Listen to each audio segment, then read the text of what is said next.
Bonsoir à tous, merci d'être au rendez-vous pour une nouvelle édition sur Monaco Info. Sans plus attendre, voici les titres de votre journal. Ils ont été mobilisés dès les premiers jours de la pandémie. Qui sont ces personnes de l'ombre qui ont, de par leur savoir-faire, soutenu la population pendant la crise? Nous vous dévoilerons certains de ces acteurs dans ce JT. Le numérique, clé de voûte de la relance, il a été également un réel soutien durant cette année de crise. Nous en parlerons avec le délégué interministériel chargé de la transition numérique, Frédéric Ginta. Puis nous nous intéresserons au secteur de la banque finance. Comment a-t-il traversé les 12 derniers mois? Doit-on être inquiet pour la place financière monégasque? Étienne Franzy, président de la MAF, nous éclairera à ce sujet. Et puis dans ce journal également, nous avons voulu prendre des nouvelles d'une famille qui avait été un de nos grands témoins pendant le confinement, la famille de Verpe. Mais avant cela, la France a annoncé de nouvelles mesures hier. Bonsoir Frédéric Hélion. Le Premier ministre français, Jean Castex, a annoncé notamment un confinement dans les Alpes-Maritimes. Bonsoir Émilie, effectivement, un confinement du département des Alpes-Maritimes, 7 jours sur 7 à compter de ce vendredi minuit et pour une durée de 4 semaines minimum. En principauté, par contre, pas grand-chose ne change, pas de confinement. Les mesures actuellement en vigueur ont été prolongées jusqu'au 2 avril inclus, avec un couvre-feu maintenu entre 19h et 6h du matin. Le gouvernement recommande aux Monégasques et aux résidents d'éviter tout séjour dans les 16 départements reconfinés. Des contrôles renforcés seront opérés dès ce samedi à la frontière franco-monégasque pour les 4 prochaines semaines. En dehors des résidents monégasques, seules les personnes travaillant en principauté et celles habitant les communes limitrophes, Èze et Menton, pourront pénétrer sur le territoire monégasque avec présentation de l'attestation dérogatoire française. Parlons à présent de ce groupe de travail mixte Monaco Finances Durables. Ce groupe s'est rassemblé en début d'après-midi au ministère d'État pour aborder différentes thématiques liées au monde de la finance durable. Mais qu'est-ce que la finance durable et quelle place trouve-t-elle au sein de la place financière monégasque? Je vous propose d'écouter le ministre des Finances et de l'Économie, Jean Castellini. Il est au micro de Christina Thomel. La finance durable, c'est le prolongement d'un certain nombre d'actions et d'engagements que notre souverain a pris depuis maintenant des décennies en matière de protection de l'environnement dans le domaine financier. Il y a la possibilité, et d'ailleurs il en sera fait l'écho la semaine prochaine lors de la Monaco Ocean Week, de parler de finance bleue, de finance verte, d'une finance qui est respectueuse de l'environnement et qui peut soutenir également l'innovation technologique au service du développement durable. Cette thématique, elle a en effet rencontré un grand succès et je tiens à remercier les professionnels, notamment de l'Association monégasque des activités financières et leur président, M. Étienne Franzy, pour avoir accepté de constituer, aux côtés des représentants de l'État, un groupe de travail sur cette thématique. J'ai envie de vous dire, en utilisant une phrase anglaise, « We put our money where our mouth is ». C'est-à-dire, nous devons délivrer, nous devons faire en sorte que nos actes, nos investissements soient en phase avec nos engagements pour la planète. Et pour être franc, il n'y a plus le choix aujourd'hui. Les jeunes générations en particulier, ce qu'on appelle les family office, ce sont des investisseurs qui recherchent du sens dans leur investissement, de la performance bien sûr, mais aussi du sens et de protéger la planète, d'aider à développer de nouvelles méthodes, de nouvelles technologies à travers ces investissements. C'est ce que nous allons chercher à mettre en œuvre pour la place bancaire et financière monégasque à travers ce groupe de travail Monaco Finances Durables. Et on termine par ce déplacement de la princesse Charlène en Afrique du Sud. La princesse Charlène est allée assister à l'hommage rendu au roi des Zoulous, Goodwill Zwelithini, décédé à 72 ans après 50 ans de règne. Cette cérémonie commémorative s'est déroulée hier dans la ville de Nongoma, en présence notamment du président sud-africain Cyril Ramaphosa. Merci Frédéric. Depuis le début de la semaine, nous consacrons nos éditions à la crise sanitaire qui a débuté il y a un an maintenant. Avant de recevoir nos invités, nous avons décidé de mettre en lumière ceux qui ont été mobilisés dès les premiers jours de la pandémie des entreprises monégasques. C'est un reportage de Christina Thomel. Il y a un an de cela, face à la pandémie de la Covid-19, le monde s'est mis sur pause. Confinement, télétravail, école à la maison, notre quotidien s'en est trouvé bouleversé. Et durant cette période singulière, ils ont été nombreux pourtant à rester mobilisés. Soignants, secouristes, forces de l'ordre, éboueurs, caissières, ils sont montés en première ligne pour que la vie continue malgré tout. Et au cœur de ces semaines cloisonnées, pour ceux que l'on appelle aujourd'hui les héros du quotidien, le réveil a continué à sonner. Au sein de la société Prodifac, ils étaient nombreux dès le début de la pandémie à se rendre au travail pour y produire en grande quantité du gel hydroalcoolique pour fournir les pharmacies de la Principauté. J'ai un souvenir assez vivace parce que ça a démarré le jour de mon anniversaire, je ne dirai pas de quel anniversaire précisément, où j'ai découvert que les Chinois confinaient des villes de dizaines de millions d'habitants. Connaissant le régime chinois pour sa transparence, je me suis dit que c'était quand même très très grave. Et donc immédiatement, j'ai réactivé des lignes de gel hydroalcoolique qu'on avait l'habitude de produire pour la grande distribution en les adaptant à une activité virucide. Il y avait une ambiance qui était assez extraordinaire. D'un côté, on sentait une inquiétude, une anxiété des salariés qui venaient au travail. Et de l'autre côté, il y avait une motivation parce que je pense que les vrais héros, enfin les personnes de devoir qui ont fait leur devoir, ce sont eux. Spécialisé dans la fabrication de drones depuis 10 ans, Erwan Grimaud a quant à lui utilisé ses imprimantes 3D de MC Click pour fabriquer des masques aux allures de Dark Vador, avec pour unique objectif préserver la santé des Monégasques. Je pense que nous, on a fait vraiment très peu de choses comparé à beaucoup de personnes. Après, c'est né par rapport à des amis à moi qui m'ont dit il n'y a pas de masque, est-ce qu'avec tes imprimantes tu ne pourrais pas fabriquer quelque chose et toute l'équipe s'y est mise. Parce que là, ça a vraiment été un vrai travail d'équipe. Je veux dire, ils se sont relayés le soir pour que les imprimantes tournent. Tout le monde a mis vraiment beaucoup la main à la pâte. L'idée, ce n'était pas du tout de commencer à faire du commerce là-dessus. Et donc, on offrait, on a fait des blocs de respirateurs pour les masques Décathlon. On les a offerts, on a fait énormément de choses, on les a offerts, on a fait des petites clés, on les a offerts. Et puis vous avez utilisé également vos drones, notamment lors des battles. Ça c'était cool. On a aussi utilisé les drones pour vous livrer des œufs de Pâques, ça c'était sympa aussi. Et si les sociétés MC Click et Prodifac se sont mises à produire dans l'urgence des masques et du gel hydroalcoolique, les entreprises monégasques Eximol et Bettina se sont elles aussi mobilisées dès le début de la pandémie en mettant à profit leur savoir-faire au service de la population. Un bel exemple de réactivité et de solidarité. Ces derniers mois ont bouleversé nos manières de consommer ou de travailler à la faveur du confinement. Le numérique a progressé dans notre vie à pas de géant. En Principauté, la transition est amorcée depuis quelques années déjà, mais la situation sanitaire a accéléré son développement. Bonsoir Frédéric Ginta. Bonsoir Émilie. S'il fallait résumer en une phrase cette année pour le numérique, laquelle serait-elle ? Si on devait résumer une phrase le numérique cette année, ce serait l'accélération. Le numérique est rentré dans la vie de tous. On a vu qu'on pouvait, en temps de crise, étudier, se faire soigner, échanger, travailler avec le numérique. Et quelque part, les gens ont réalisé que le numérique, c'était concret, que le numérique à Monaco était au service de la qualité de vie des gens et qu'elle permettait aussi, dans ce genre de crise, de conserver une activité économique et une relation avec l'État. Oui, voilà, il a réellement chamboulé notre quotidien aussi bien personnellement que professionnellement parlant. Tout à fait. Je pense que cette année, tout le monde a découvert un petit peu ce qu'était un apéro Zoom. J'ai même fait des belotes sur Zoom.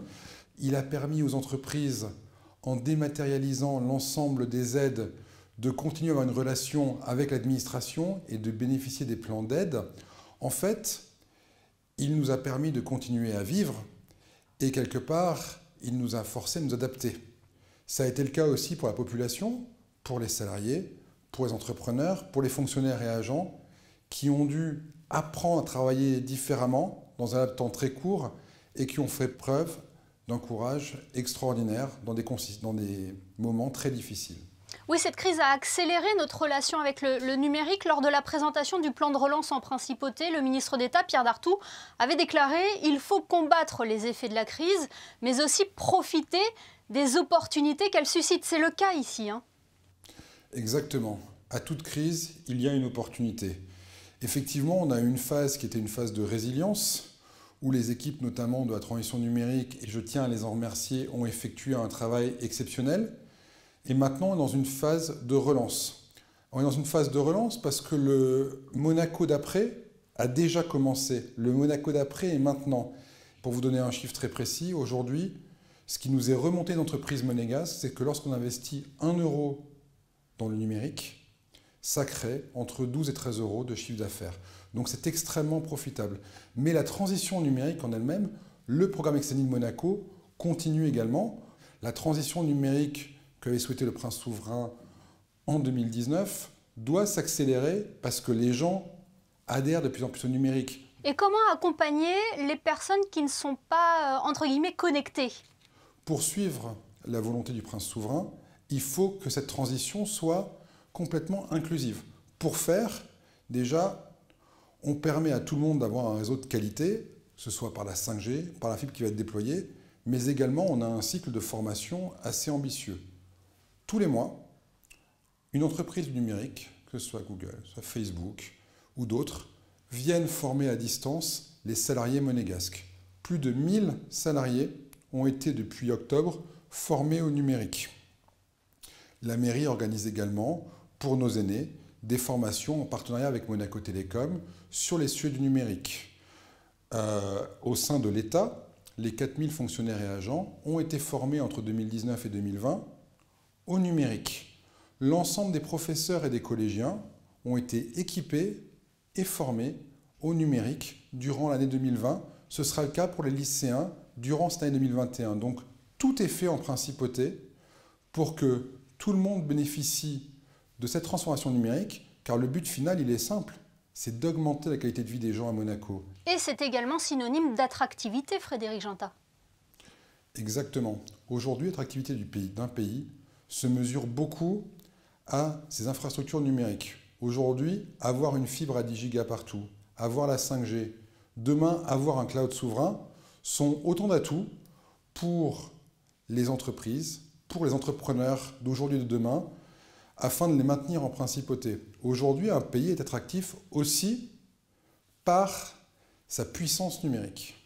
Et que quelque part, de cette crise, Émilie, vous l'avez dit, de toute crise doit être une opportunité, Monaco saisisse ce contexte compliqué et en fasse quelque part le point fondateur pour ce nouveau Monaco, ce Monaco de demain qui commence dès maintenant. Merci beaucoup Frédéric Ginta d'avoir été avec nous ce soir. Merci beaucoup. Et l'année 2020 a été synonyme de bouleversement pour nous tous, mais dans certains des cas, il s'agissait d'heureux événements. Alexandra Pagny et Sylvain Péroumal sont allés à votre rencontre pour savoir quels sont les bons côtés que vous retenez de cette année particulière. Écoutez, pour moi, oui, puisque j'ai accouché, mon bébé a 3 mois maintenant, donc ces derniers temps ont été très positifs. Alors le bon, c'est surtout pouvoir voir grandir mes enfants, profiter d'elles. C'est vrai qu'on a pu profiter pendant le premier confinement. Du bon, personnellement, oui, puisque j'ai la naissance de mon petit-fils. Côté à retenir, c'est que j'ai quand même pu un petit peu voyager en faisant attention, c'est-à-dire que d'aller en Normandie où habitent mes parents notamment âgés. C'est mon fils qui était né en décembre 2019, alors du coup juste avant le confinement. Et du coup, cette année nous a permis de rester avec notre fils et de profiter de lui et de son développement, de le voir vraiment grandir. L'occasion effectivement de se rapprocher de nos familles. L'économie a également été chamboulée entre confinement et couvre-feu. Qu'en est-il du secteur de la banque finance? Comment a-t-il traversé les 12 derniers mois? Pour le savoir, nous avons contacté le président de l'association monégasque des activités financières. Bonsoir Étienne Franzy. Bonsoir. La crise sanitaire a été un choc pour l'économie mondiale. Comment le secteur de la banque finance a-t-il traversé cette année? Je crois que je vais en étonner plus d'un, mais dans l'ensemble, la place s'est montrée très résiliente. Et au total, je crois que l'année 2020 va être plutôt une bonne année pour la place bancaire de Monaco. Vous l'avez cité, ce mot étonnamment, c'est l'un des secteurs qui a le moins souffert pendant la crise. Comment on peut l'expliquer? Écoutez, il y a plusieurs raisons. Enfin, j'en vois deux ou trois essentielles.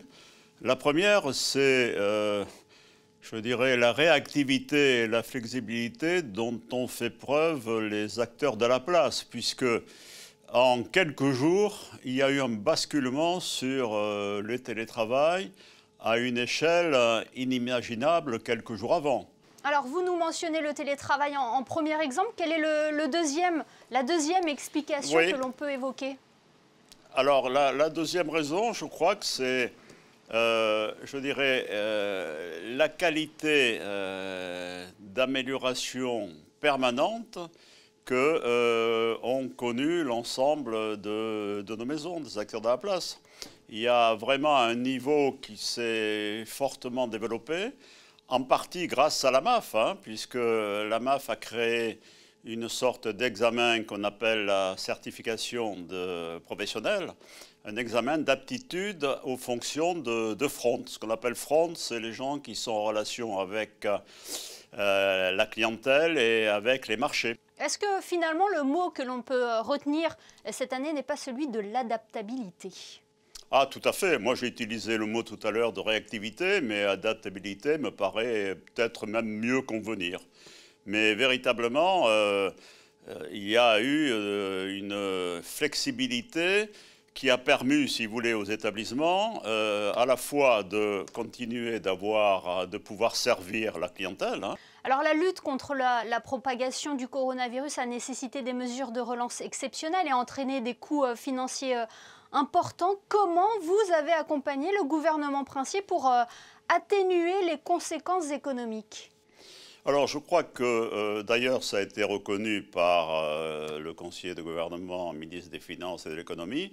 Les banques ont servi véritablement de relais entre l'action du gouvernement et les divers acteurs de l'économie qui nécessitaient une aide pour faire face aux difficultés actuelles. Et la MAF participe bien entendu à l'organe qui distribuait, qui analysait les demandes présentées par les banques, qui s'appelle le Fonds de garantie de Monaco, dont aujourd'hui la gestion est assurée, la gestion administrative et financière est assurée par la MAF d'ailleurs. Et malgré votre optimisme, devons-nous être inquiets pour la solidité de la place financière monégasque? Oh, écoutez, à cet égard, véritablement, on peut dormir tranquille. Il n'y a vraiment aucune difficulté. Bon, il y a un indicateur important qui est celui des ressources confiées à la place. Quand je dis ressources, c'est à la fois les dépôts et les portefeuilles titres. Et au 31 décembre, on a connu un plus haut absolu. On est arrivé à 134 milliards d'euros. Montant qu'on n'avait jamais eu par le passé. Donc il n'y a vraiment aucune difficulté, il n'y a aucune crainte à avoir sur la solidité de la place bancaire monégasque.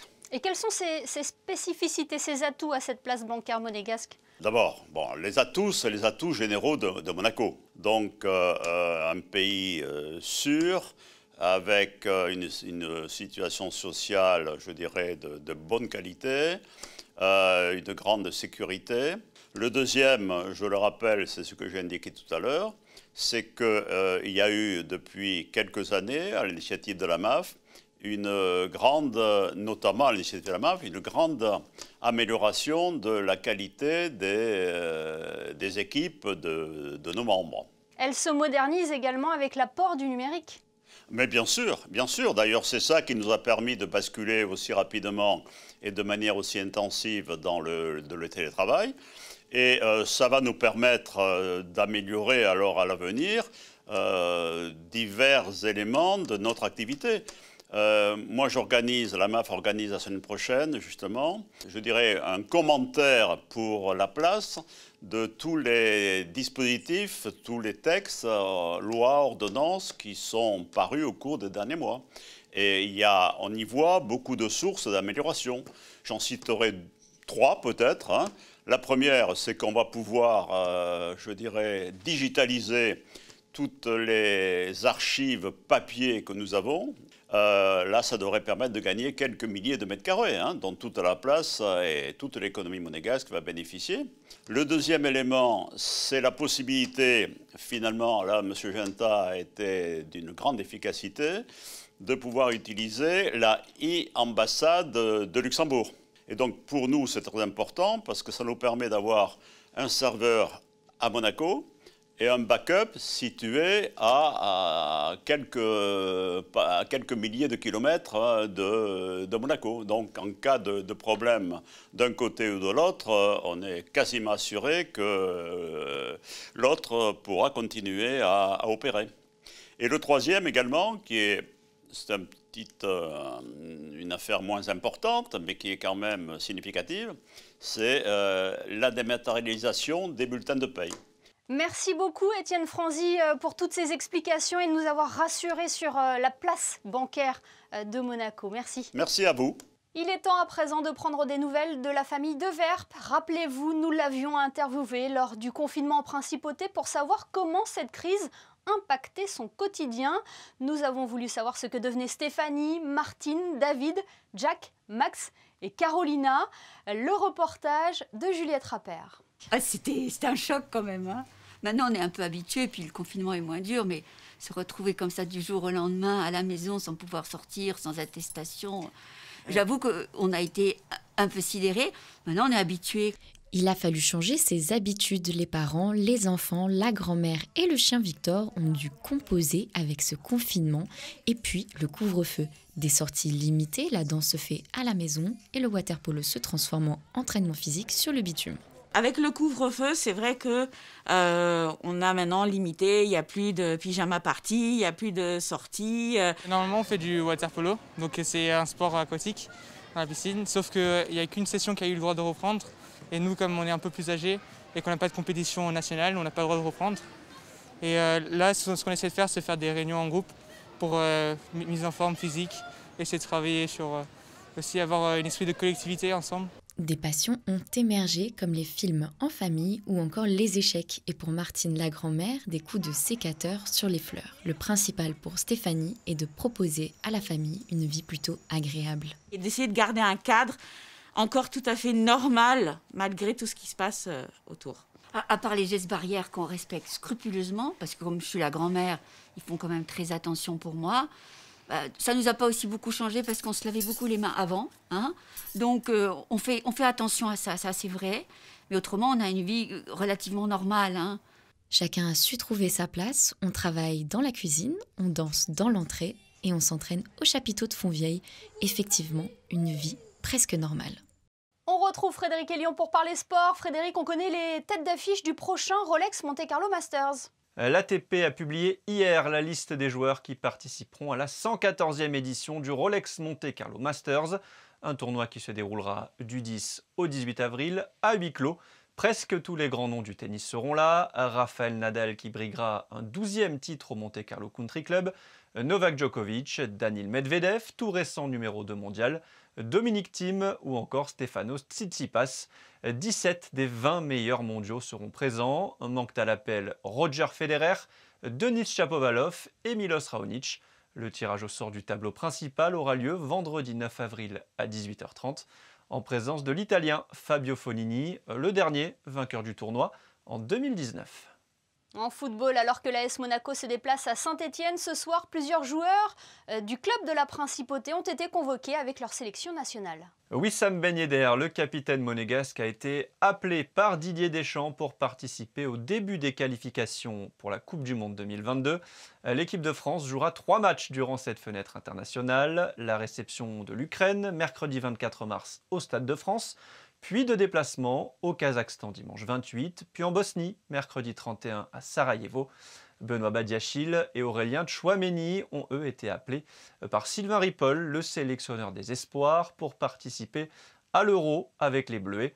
3 matchs au programme, contre le Danemark le 25 mars, la Russie le 28 et l'Islande le 31 mars. Et on termine par les prévisions météo. Frédéric, quelle est la tendance pour le début du week-end ? Retour d'un grand soleil, Émilie, avec seulement quelques légers passages nuageux en deuxième partie de journée. Côté température, il fera 5 degrés le matin et 11 l'après-midi. Le soleil se lèvera à 6h32 pour se coucher à 18h43. Samedi 20 mars, nous fêterons l'arrivée du printemps, Émilie.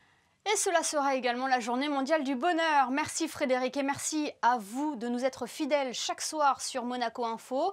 À demain, samedi, pour une nouvelle édition où nous recevrons notamment le harpiste Xavier Demestre. Belle soirée à tous.